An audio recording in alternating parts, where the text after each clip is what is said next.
Hi everybody, it's Gail from thehappystamper.com.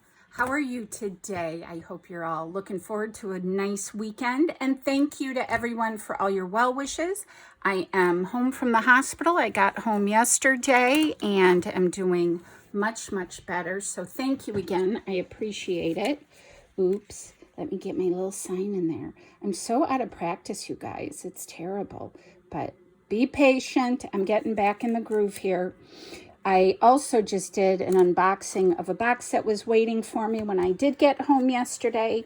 And there's lots of really nice, yummy things in there. So if you're interested, check it out. But I wanted to do just a short and sweet video regarding these stamp pads.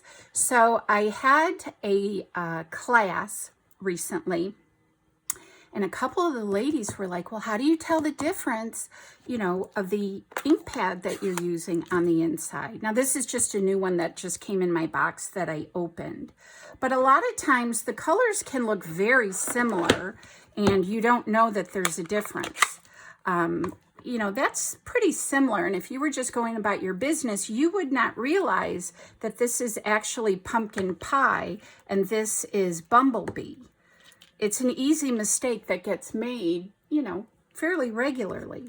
So I said, well, you use the stickers, of course. Oh, that's bad example. Not what I meant to do. That one doesn't have it. That's one of the older pads.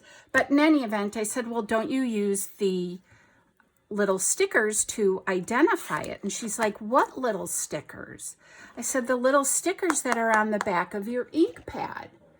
She never knew that's what those were for. She just thought it was some kind of label that Stampin' Up! Put on there. I said, no. And I started showing her my other ink pads, my newer ones.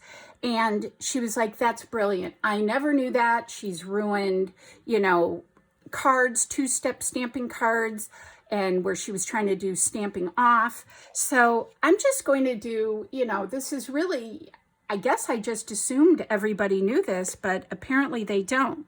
So what you do is get a pair of scissors, and you're just going to kind of scrape along the side here to lift, and it'll just peel up the little sticker that says Bumblebee. So I put this one on this edge of mine that says Bumblebee because that goes in my holder, which is on my cabinets to the right of me. So you have this, but then you also need to do something for the inside, right? Because that's where the confusion lies. When you've got these open and you're working along and chatting with friends and all that, and you're not paying attention. Well, they give you more than one. So I like to take your little scissors again, and you're going to scrape. Come on. You're going to scrape. Oh, I hope I didn't rip it. Nope. You're going to scrape. They have a plain one. This is the one that I put on the inside of my pad. So I know this is Bumblebee. And I just take, something small, rub it down real good. Careful not to stick it in the ink. So now you can see it when the pad's opened. You can see it when it is stored. So yeah, you even have another one here. Who cares if it's in, German and French? Just as long as you don't make a mistake. So, I'll even put this one on. I'm going to cut that piece off because I just curled it by boo-boo. But, even if you want to put it on the back end, I don't know that that's necessary, but why not, right? If you quickly are grabbing for something. So don't overlook the color labels that are on the back, and that's what those are for. Peel them up with a pair of scissors and then apply them to the front of your pad.